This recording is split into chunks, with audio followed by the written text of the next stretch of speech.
الحمد لله نحمده ونصلي على رسوله الكريم اما بعد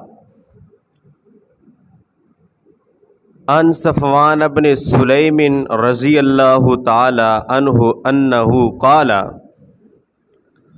قیل لرسول اللہ صلی اللہ علیہ وسلم ایکون المؤمن جبانا فقال نعم فقیل له ایکون المؤمن بخیلا قال نعم فقیل له ایکون المؤمن کذابا فقال لا۔ حضرات، اللہ رب العزت نے قرآن مجید میں ایک بڑی عجیب بات بتائی ہے۔ اللہ تعالیٰ فرماتے ہیں اِنَّا هَدَيْنَاهُ السَّبِيلَ اِمَّا شَاكِرًا وَإِمَّا كَفُورًا، کہ انسان کو پیدا کرنے کے بعد ہم نے اسے راستہ دکھا دیا ہے، اب یہ چاہے تو نہ شکری کر لے یا چاہے تو شکر کا راستہ اپنا لے، یعنی کہ اس کے اختیار میں دے دیا ہے۔ اس آیت سے پتہ چلتا ہے کہ کچھ چیزیں اللہ رب العزت نے انسان کے اختیار میں رکھ دی ہیں۔ ایک بندے کو وراثت میں سے مال ملتا ہے، اسے کہہ دیا جاتا ہے کہ نقدی لینا چاہتے ہو تو نقدی مل جائے گی، کیش لینا چاہو تو کیش مل جائے گی، یا آپ زمین میں سے حصہ لینا چاہتے ہیں تو وہ آپ کو حصہ دے دیا جائے گا۔ اختیار ہے۔ روٹی نہ کھانے کے باوجود زندہ رہنا انسان کے اختیار میں نہیں، پیاسا رہ کر زندہ رہ لینا انسان کے اختیار میں نہیں۔ اسی طرح انسان بغیر روح کے زندہ رہ لے، اس کے اختیار میں ہی نہیں۔ ہاں، انسان کے اختیار میں کچھ چیزیں اللہ رب العزت نے دی ہیں۔ مثلاً یہ کاروبار کرتا ہے، اس میں سے منافع زیادہ لے لے یا کم لے لے، اس کے اختیار میں ہے۔ پھر اللہ تعالیٰ نے اس کو عقل دی، شعور دیا، علم دیا، علم کے ذریعے دیے۔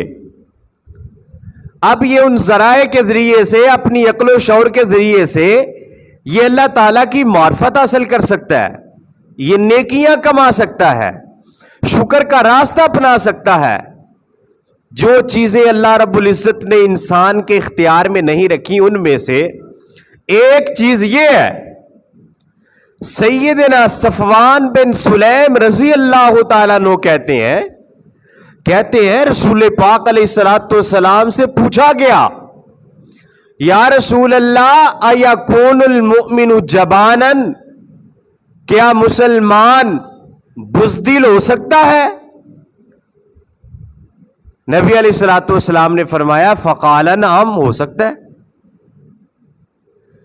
پھر پوچھا گیا، یا رسول اللہ کیا مومن بخیل ہو سکتا ہے؟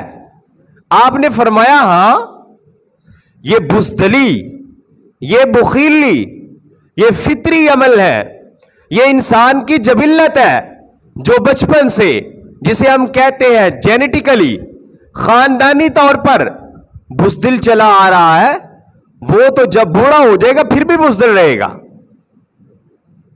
پنجابی میں کہتے ہیں تھوڑا بہت چاکا لتھ جائے گا، لیکن وہ بنیادی طور پر، حقیقی طور پر بزدل ہی رہے گا۔ نبی علیہ الصلوۃ والسلام کے صحابی، سیرت میں لکھا ہے سیدنا خالد بن ولید رضی اللہ تعالیٰ عنہ زمانہ جاہلیت میں بھی بڑے بہادر تھے، اور پھر اسلام لے آنے کے بعد بھی شجاع و بہادر تھے۔ سیدنا علی رضی اللہ تعالیٰ عنہ بچپن میں بھی بہادر ہے، اور ایمان لانے کے بعد بھی تو فتح مکہ، فتح خیبر کے ان کے قصے مشہور ہیں۔ اور دوسری طرف سیدنا حسان بن ثابت رضی اللہ تعالیٰ عنہ، بولیں ذرا رضی اللہ تعالیٰ عنہ۔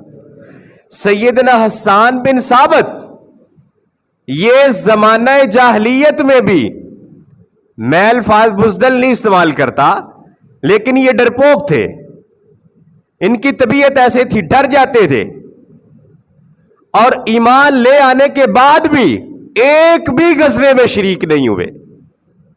سیرت میں لکھا ہے حسان بن ثابت ایسے صحابی ہیں، جبریل امین خود ان کی مدد کے لیے آتے تھے، ہاتھ بٹانے کے لیے، مدد کرنے کے لیے۔ یعنی پتہ یہ چلا کہ آقا نے صحیح فرمایا۔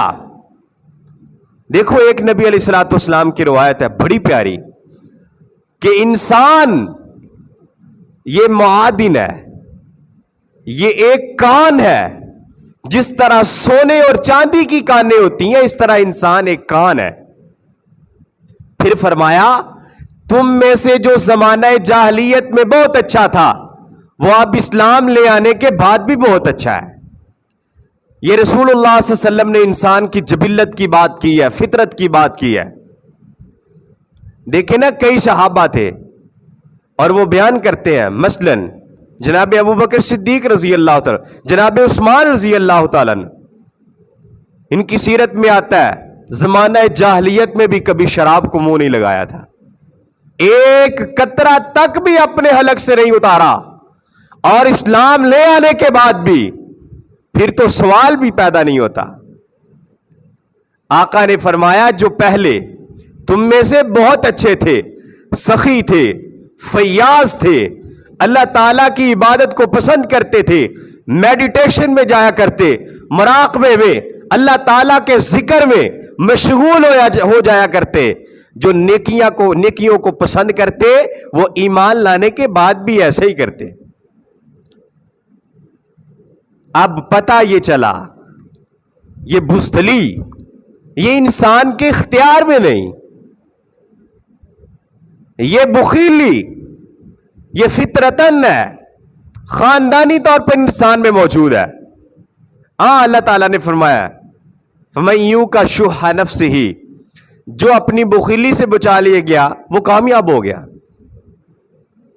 حضرات یہ دو سوال تھے، سیدنا صفوان کہتے ہیں آپ آقا علیہ الصلوۃ والسلام سے کیے گئے، جواب یہ ملا کہ بزدل بھی ہو سکتا ہے مسلمان مومن، اور پھر اسی طرح مومن بخیل بھی ہو سکتا ہے۔ پھر سوال ہوا تیسرا جو میں سمجھانا چاہتا ہوں، پوچھا گیا یا رسول اللہ کیا مومن اللہ پر ایمان لانے والا، رسول پاک کو رسول مان لینے والا، ان دونوں اعمال کے بعد، اس عقیدے کے بعد بھی کذابن جھوٹا ہو سکتا ہے؟ آقا علیہ الصلوۃ والسلام نے فرمایا لا، مومن جھوٹا نہیں ہو سکتا۔ یہ کذاب جو ہے نا، کاذابہ جھوٹ بولنا، کاذابہ سے مبالغے کا صیغہ ہے، کذابن بہت زیادہ جھوٹ بولنا۔ ایک ہوتا ہے کاذابہ جھوٹ بولنا، ایک ہوتا ہے کذابن بہت زیادہ جھوٹ بولنا۔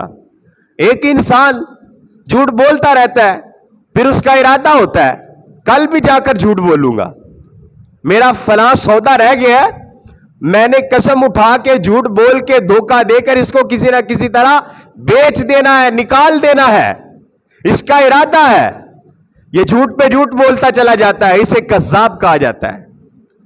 ایک ہوتا ہے کاذابہ جھوٹ بولنا، وہ جھوٹ بول لیا جاتا ہے کن مواقع پہ؟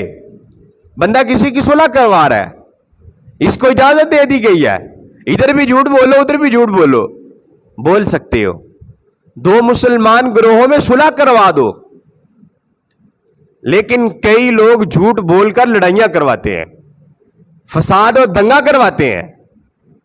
سیدنا علی نے فرمایا تھا رضی اللہ تعالیٰ عنہ کہ کلمۃ حق ارید بہ الباطل، کہ کبھی کبھار مسلمانوں ایسا بھی ہوتا ہے کلمہ حق کا بولا جاتا ہے لیکن اس سے مراد باطل لیا جاتا ہے، حق کا کلمہ بول کر فساد کیا جاتا ہے، دنگا کیا جاتا ہے، لڑائی کی جاتی ہے۔ ہمارے جو شریک گنے جاتے ہیں ہماری فیملیوں میں، بھائی، رشتہ دار، تایا چچا، واضح طور پہ یہی شو کروا رہے ہوتے ہیں.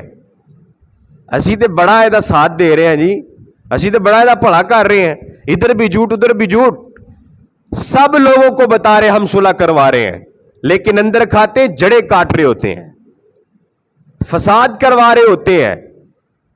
وہ معاملہ لڑائی پر منتج ہوتا ہے, اس کا نتیجہ دنگا فساد, خاندانوں میں جدائی ہوتا ہے. حضرات اسی طرح بندہ اس کو اپنی جان کے لالے پڑ گئے ہیں, اب یہ چاہتا ہے یار فساد نہ ہو, میں جھوٹ بول لیتا ہوں, کوئی بات, اب یہ جھوٹ بول لے.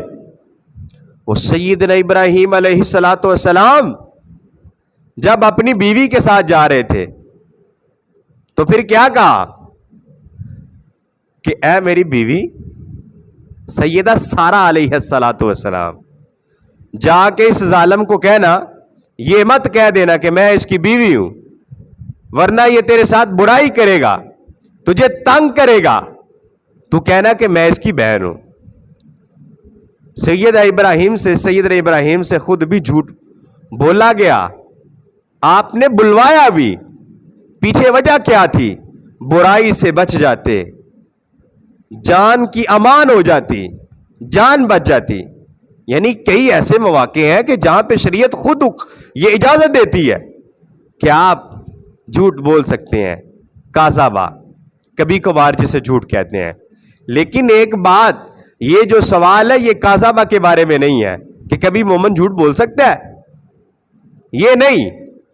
یہاں پہ سوال ہوا ہے کذابن, کیا مومن بہت زیادہ جھوٹا ہو سکتا ہے؟ تو فرمایا نہیں. اور رسول اللہ صلی اللہ علیہ وسلم نے فرمایا تھا, میرے ساتھیو, ایاکم والکذب فإن الکذب یہدی الی السوء فإن السوء یہدی الی النار. اس جھوٹ سے بچتے رہنا, یہ جھوٹ برائی کی طرف لے جاتا ہے اور برائی انسان کو جہنم میں پھینک دیتی ہے. اور پھر ایک اور روایت ہے, آقا فرماتے ہیں جو بندہ جھوٹ بولتا رہتا ہے, وہ دنیا میں تو جھوٹ بولتا ہے, لوگوں میں مشہور ہو جاتا ہے, اور یار چھڈو اودی کیڑی گل ہے, جھوٹا بڑا ہے, اودی کیڑی گل کر دیو, اینا جھوٹا بندہ, گل تے جھوٹا. یہ جو ہمارے سیاستدان ہیں, صبح کوئی بات کرتے ہیں, شام کو کوئی بات کرتے ہیں. مثلا میں ایک مثال لیتا ہوں, یہ جو پیچھے تحریک عدم اعتماد چل رہی تھی, تو کاف لیگ کی طرف سے مشہور تھا, ان کی مناسبت سے مشہور تھا, یہ صبح عمران خان کے پاس چلے جاتے ہیں, شام کو پی ڈی ایم کے پاس چلے جاتے ہیں.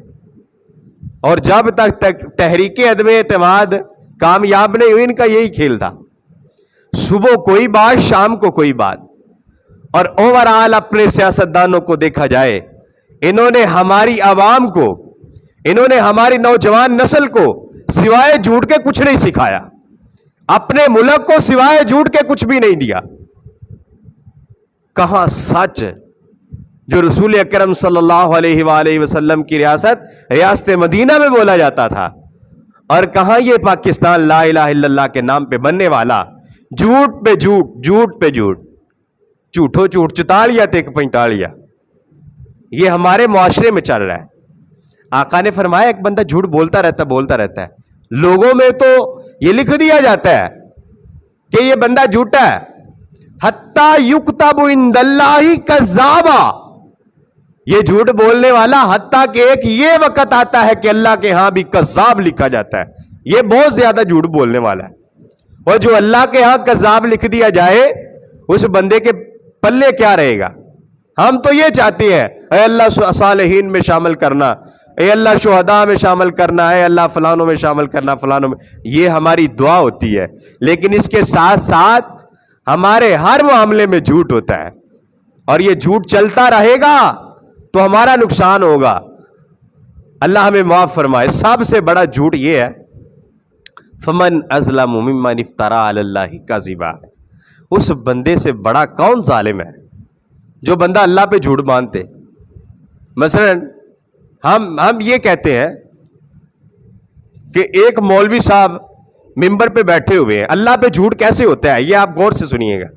مولوی صاحب ممبر پہ بیٹھے ہیں, اگلی عوام کو بیوقوف بنا رہے ہیں, ختم کیوں نہیں قرآن جی بھائی, ابھی کو ختم اللہ علی قلوبہم, ختم دا ذکر اللہ تعالیٰ نے خود قرآن جی کیتا ہے, تو تسی کیوں نہیں مان دے؟ بولو سبحان اللہ.